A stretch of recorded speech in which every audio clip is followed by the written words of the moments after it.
Assalamualaikum warahmatullahi wabarakatuh. Perkenalkan, nama saya Miftahuddiana, NIM 2007-6091, di Pendidikan Teknik Informatika dan Komputer, jurusan Teknik Elektronika, Universitas Negeri Padang. Pada pertemuan kali ini saya akan membahas tentang gambaran umum sistem operasi yang lanjut, di mana materi sebelumnya sudah ada dibahas, namun tidak saya aplikasikan ke YouTube. Dan sekarang saya akan membahas tentang lanjutan dari gambaran umum sistem operasi. Pada hasil-hasil utama. Perolehan intelektual dalam pengembangan sistem operasi saja, yaitu proses, manajemen memori, deteksi informasi dan keamanan, penjadwalan dan manajemen sumber daya, serta struktur sistem. Terlebih dahulu, kita akan membahas tentang proses, di mana proses ini memiliki istilah, yaitu program yang sedang dieksekusi, jiwa yang dianimasikan sebuah program, entiti yang dapat diesik ke prosesor dan dapat dieksekusi pada prosesor, serta suatu unit dari karakteristik oleh sekuensial. Lalu, proses ini memiliki 3 arah perkembangan sistem komputer, yaitu konsep proses multiprogramming, general purpose time sharing, dan transaction processing systems. Sebab utama terjadinya error pada proses ini adalah sinkronasi yang salah, exclusion yang gagal, operasi program non-determinate, serta deadlock. Konsep dasar dapat dijadikan dasar hal tersebut.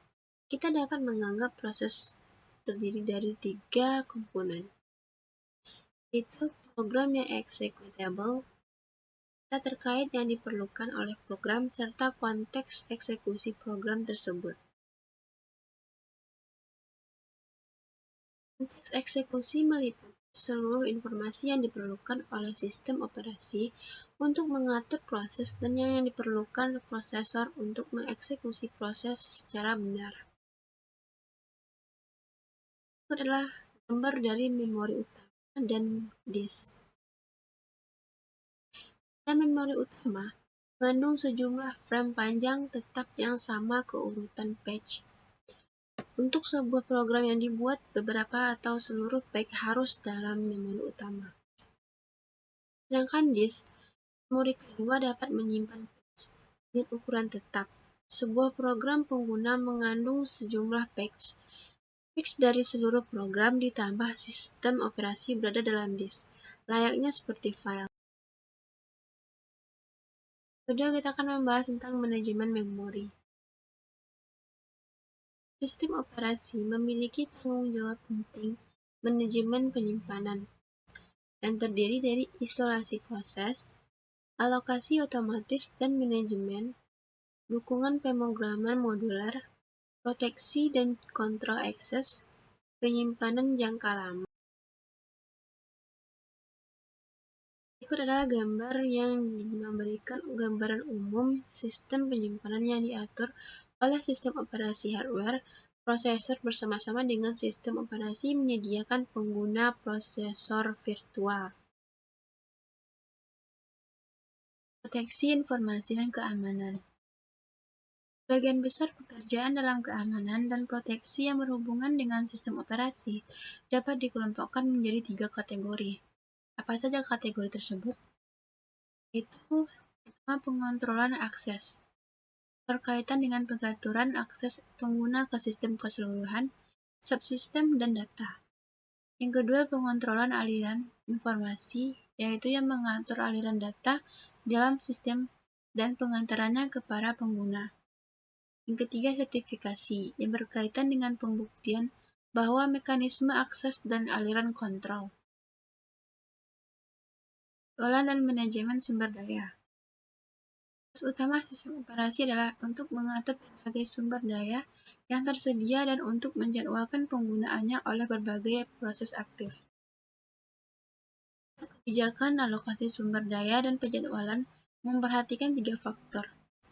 Apa saja faktor tersebut? Ialah keadilan, responsivitas, diferensial, serta efisiensi. Adalah gambaran elemen penting sebuah sistem operasi multi-programming. Menunjukkan elemen sistem operasi yang dilibatkan dalam penjadwalan proses dan alokasi sumber daya dalam lingkungan multi-programming. Struktur sistem. Beberapa hal jelas software harus bersifat modular. Struktur hierarki sebuah sistem operasi modern membedakan fungsi-fungsi berdasarkan kompleksitasnya, skala waktu karakteristiknya, dan tingkat abstraksinya. Secara umum, lapisan yang lebih rendah berkaitan dengan skala waktu yang lebih pendek.